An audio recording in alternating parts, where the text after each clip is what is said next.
Bienvenue sur ordimer.com.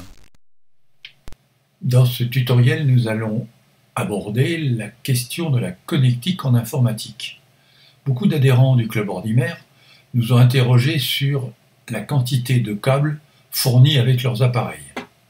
Et en effet, il n'est pas toujours facile de s'y retrouver. Alors, nous allons découvrir la plupart des connecteurs sur les appareils. À l'arrière d'un ordinateur, sur un portable, sur des smartphones, à l'arrière d'un téléviseur ou à l'arrière d'une box. Eh bien, la connectique, c'est toutes ces prises et ces câbles qui permettent de relier les appareils entre eux. Nous allons commencer par le connecteur USB. On regardera ensuite les connecteurs son, les connecteurs vidéo et enfin les connecteurs réseau. Tout d'abord, les connecteurs USB. Voilà tous les connecteurs qui sont actuellement à votre disposition. En haut, nous avons ici les connecteurs mâles et en dessous, les connecteurs femelles correspondants. Le plus courant, c'est le type A, mâle-femelle, le type B, le micro USB, le mini USB qui est de moins en moins souvent utilisé, et enfin le type C, l'USB-C, dont nous allons parler un peu plus longuement par la suite.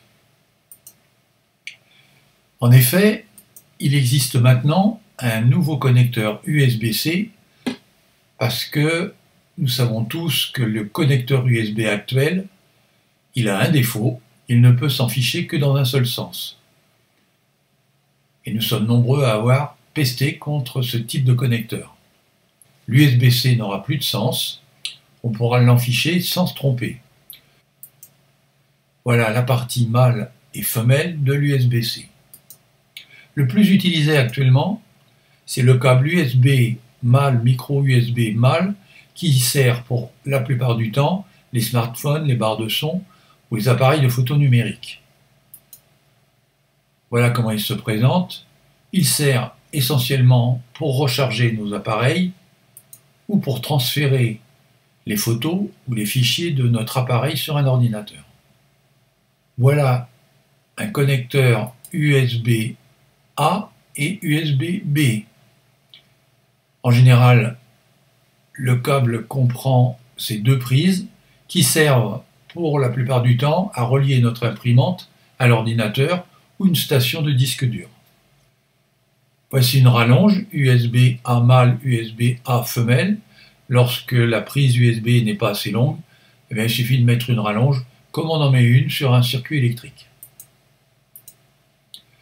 Parmi les adaptateurs USB, le plus courant, c'est le chargeur avec une prise secteur mâle et de l'autre côté, une prise USB qui nous permet d'avoir l'accès à 5 volts pour charger nos appareils. Voilà quelques adaptateurs. Ici, un adaptateur USB-A mâle, USB-C. Ici, USB-A femelle, USB-C mâle. Ici, c'est un USB femelle et mini USB. Et là, nous avons un micro USB et une prise jack pour le son. Nous allons parler du connecteur de chez Apple. En dehors des ordinateurs Mac qui ont effectivement des connecteurs USB, nous trouvons sur les iPad, iPhone, les connecteurs Lightning qui se présentent de cette façon.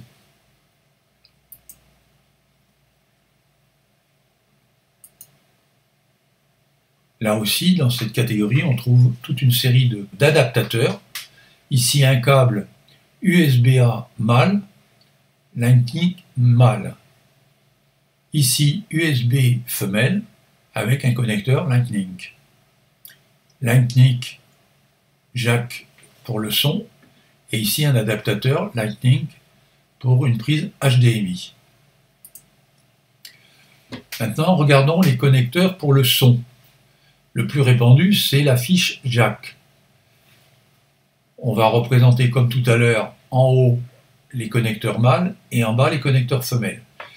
Les connecteurs jack ont 3 dimensions possibles, 2 mm 5, 3 mm 5, 6 mm 5. Le plus répandu, c'est celui en 3 mm 5. Et nous avons également les connecteurs RCA.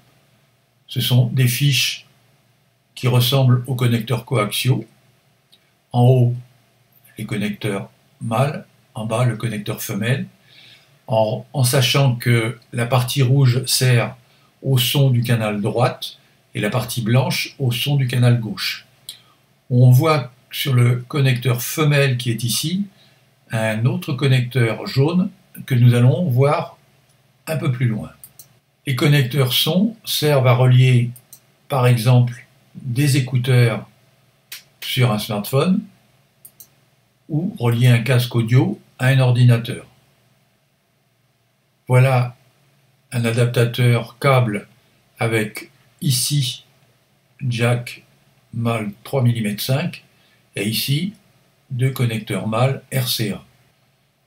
Ceux-là, le plus souvent, sont utilisés pour relier le son d'un ordinateur à une chaîne hi-fi, comme on le voit sur le schéma ici. Maintenant, regardons les connecteurs pour la vidéo. Nous avons en haut toujours les connecteurs mâles et en bas les connecteurs femelles. Le plus ancien, c'est la prise Péritel, qui tend à disparaître et qui est remplacée par d'autres connecteurs. Il servait surtout sur nos téléviseurs et sur nos magnétoscopes. Sur les ordinateurs, nous avons la prise SVGA qui relie l'ordinateur à l'écran. Ou la prise DVI, voire quelquefois sur les ordinateurs les deux prises. Et enfin la prise HDMI. La différence entre la prise HDMI et les autres prises, SVGA et DVI, c'est que la prise HDMI transporte le signal vidéo ainsi que le signal son, alors que les prises SVGA et les prises DVI ne transportent que le signal vidéo. Et puis la prise RCA, comme on le voyait tout à l'heure à côté des prises son, souvent nous avons des câbles qui comprennent les 3 fiches blanche, rouge et jaune, le jaune étant pour le signal vidéo. Dans le schéma que nous avons ici, nous voyons que nous avons un câble HDMI pour relier l'ordinateur à un écran ou à un téléviseur. Ici, nous avons un adaptateur DVI HDMI, la prise DVI sur l'ordinateur, la prise HDMI sur l'écran ou le téléviseur. Et là, nous avons le câble traditionnel VGA. Enfin, les connecteurs pour le réseau avec la prise RJ45 mâle-femelle et la prise RJ11 mâle-femelle. Souvent, ces deux prises sont confondues parce qu'elles ont à peu près la même apparence, avec un petit linguet sur le haut pour encliquer la prise mâle dans la prise femelle. Quand on les met côte à côte, on s'aperçoit que le connecteur RJ45 est plus grand que le connecteur RJ11. L'un, le RJ45, est plutôt rectangulaire, alors que le RJ11 est pratiquement carré. Le RJ45 permet essentiellement à relier les ordinateurs à une box, alors que le RJ11, la plupart du temps, est utilisé pour raccorder les téléphones.